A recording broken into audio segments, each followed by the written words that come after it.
Katika wadi ya Mackinnon kaunti ya Kwale wameibua hofu ya kufurushwa makwao baada ya ardhi yao kunyakuliwa, huku wanyakuzi wakiendelea kupanua mipaka na kuwazuia kuzuru eneo hilo.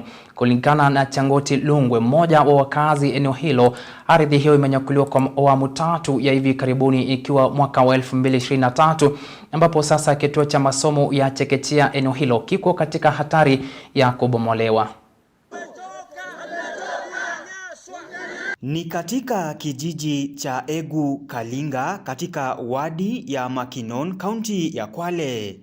Wakazi eneo hili wakijitokeza kulalamikia kufurushwa makwao baada ya ardhi yao kunyakuliwa. Tunajaribu kutafuta sheria na sheria hiyo haiwezi kutusaidia. Maana kama nyinyi ndio serikali na mnajua na mtaki kutusaidia, sasa tutafanya nini? Kulingana na Changoti Lungwe, mmoja wa wakazi eneo hilo, ardhi hiyo ya takriban ekari 10 ilinyakuliwa mwanzoni mwa mwaka wa 1970, huku wanyakuzi wa ardhi hiyo wakiendelea kuongeza mipaka ya umiliki wao na kuwazuia wakazi kuzuru eneo hilo, ambayo ilichukuliwa mwaka wa 1972 na Dokata Ranch imeendeleza kugandamiza mwananchi, na hata mwaka wa 1988 ikaongeza tena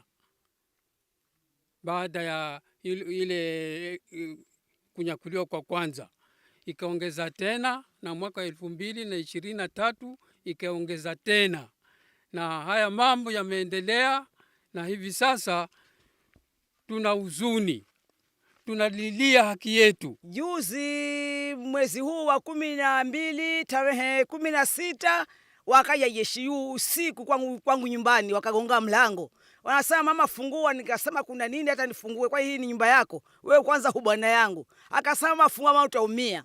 Nikasema mimi siwezi kufungua. Anasema sisi tunahisi wakina kwa Kalinga tuwaue. Sasa tunaomba William Ruto tusaidie, tunataka usada kutoka kwako. Wamebaini kuwa licha ya kuripoti swala hilo katika afisi za gavana na idara ya ardhi, hakuna hatua yoyote iliyochukuliwa, wakimtaka gavana wa Kwale Fatma Achani kuingilia kati kutatua mzozo huo. Mtoto wa mzee Mrondo aliachiwa amiliki, yeye ameendelea kuongeza shamba kila mwaka. Sasa sisi haki yetu hapo iko wapi? Na hii serikali iko wapi? Unajua, tunashangaa kwa sababu kama kuna waziri wa lands anakuja hapa na hakuna suluhisho ambayo tumepata, na tumesikia kwamba huyu mzee Chiwaya anashirikiana na waziri wako wa ardhi Madam Fatuma Achani, yote ufanye shamba ya Dokata Ranch. Mwananchi anakulilia, mwananchi anataka haki yake, mwananchi anataka mahali pake alipozaliwa na ambapo ni kwake. James Mwangi, Undugu TV.